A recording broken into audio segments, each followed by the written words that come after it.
Godzilla, Should, have at it. should we? Let's start there. Great.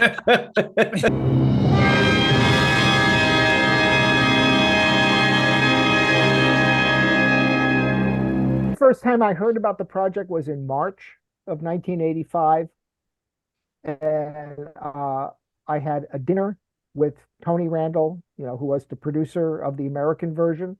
Hmm. And he called me up and said, "Hey, I want to have dinner with you. I want to talk about an idea." At the time, I was working on another show. I was the film editor on a show at the time. When I was cutting it, it was called $1 a Day. It was ultimately released as something called Space Rage.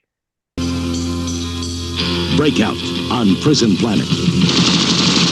Space Rage. Anyway, Tony called up, wanted to have dinner with me, and that was where he brought up. He says, "We got this. We're going to pick up this new Godzilla movie that Toho made." And that was the very first I heard of it. Okay. And was he then asking you to be the director at that time? He was asking me not necessarily be the director, but to be involved somehow in some kind of quasi-editorial capacity. I mean, it was very vague. And at the time, I do have a very strong memory.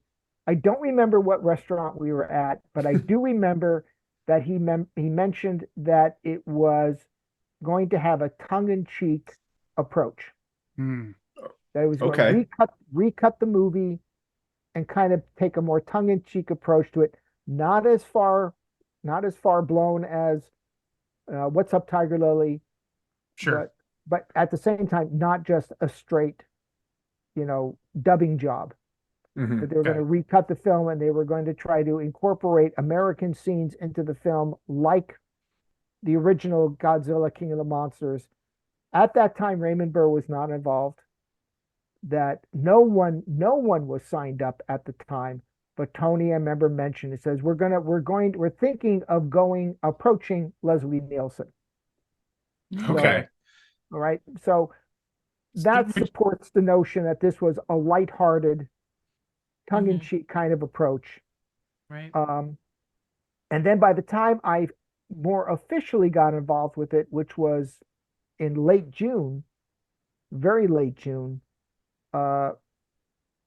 Raymond Burr agreed to be in it.